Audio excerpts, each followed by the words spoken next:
Hello, beautiful people. So, today we'll be talking about 7 essential needs for a strong marriage. Yes, 7 essential needs for a strong marriage. Please, if you have not joined me before, you have not followed my page, please kindly follow. My name is Adebimpe Akineye. I'm a marriage counselor. All right, so I host this famous channel because it's about marriages, and I offer couple therapy if you are interested for couples. Okay, so thank you so much for joining, and please make sure you watch to the end. The seventh one is what you don't want to miss. Okay, the seventh one is what you do not want to miss. All right, so let's dive into what we have today. All right, the first one is commitment.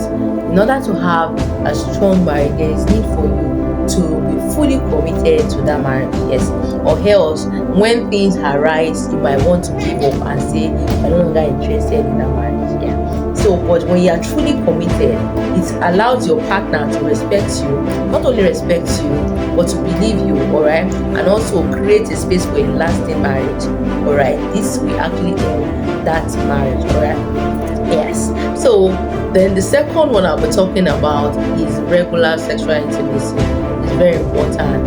You know, when your sex, your bed is alive, okay, when your bed is shaking, then your marriage will not shake. But if your bed is not shaking, your marriage might shake, alright?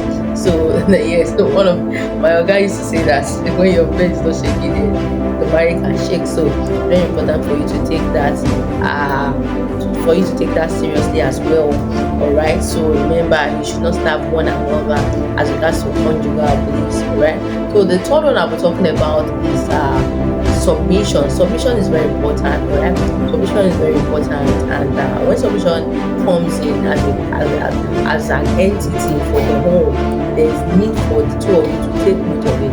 Most men love submission. As a matter of fact, more than food, the man prefers you to submit to him. So if you truly love him, you must be ready to submit to him. Really, truly, right? So if we go to the book of Ephesians chapter 5 verse 22, realize that the women have been asked to submit to our own husbands.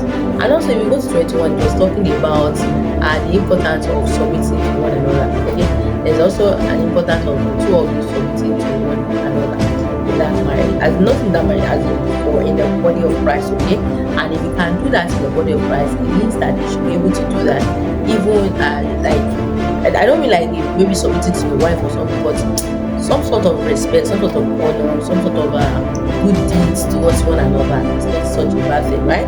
Alright, so that is just it for the third one, which is that submission. Then the fourth one I'll be talking about is understanding each other. See, a lot of things happen between spouses, and this actually causes conflicts. You did not hear me, but I said this, but you did not hear me.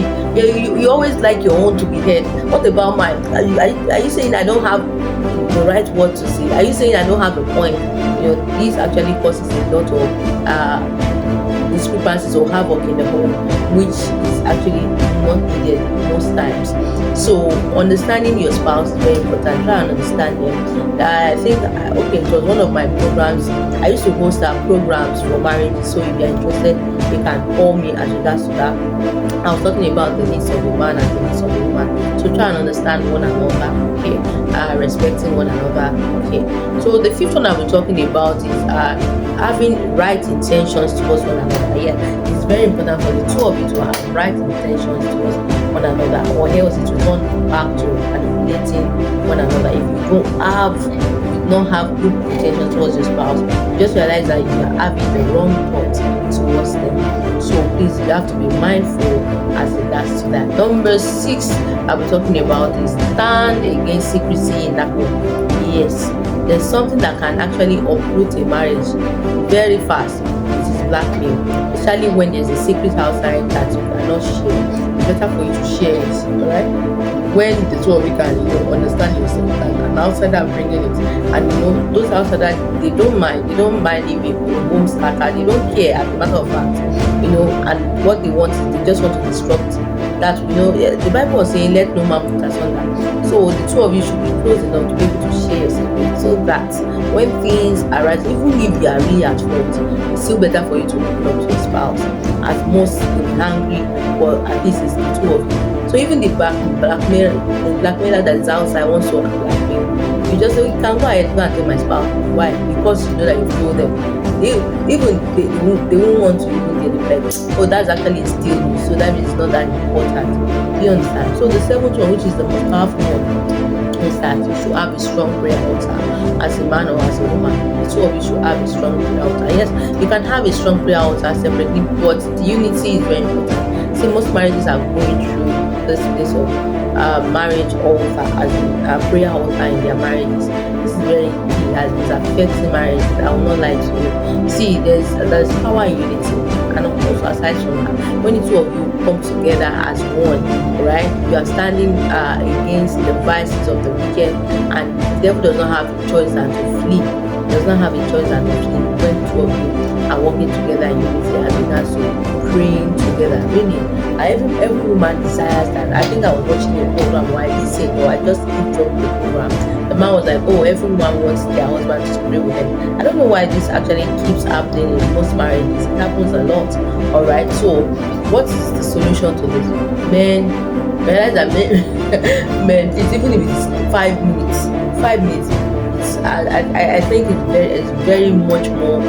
I feel it's much more powerful than nothing at all. Okay, so it's very important, and it also helps the home to run well. Okay, not only run well, it increases the bond between you and your spouse. So this is all well said and all, and I pray that the Lord will help each and every one of us to be able to do this, because it's not only the hearers alone, but the doing aspect is what makes sense. It's what makes the meaning to this program. Okay, so that's where we'll start having testimonials and people like, oh, I heard your program, I did what you said, and so this is the result of what I got. Okay, so thank you so much for joining. I really want to sister and David. Alright, so please, if you have not given your life to Christ Jesus, this is another opportunity. Jesus Christ came to this world, died for you and I, that on the third day, okay, he rose again. So please, if you want to give your life to Christ, he loves you. That's why he came to this world, so that you don't have to pay for your sins. So why not just say this short prayer after me? Say, Lord Jesus Christ, come into my heart. Come and be my Lord and personal Savior. I believe you died for me on the cross of Calvary, and on the third day, God raised you from the dead. Thank you, Jesus, as I live totally in your finished works. I thank you because my name is written in the book of life. Thank you, everlasting Father, for in Jesus' name. Congratulations if you said those prayers. Thank you, and have a wonderful day.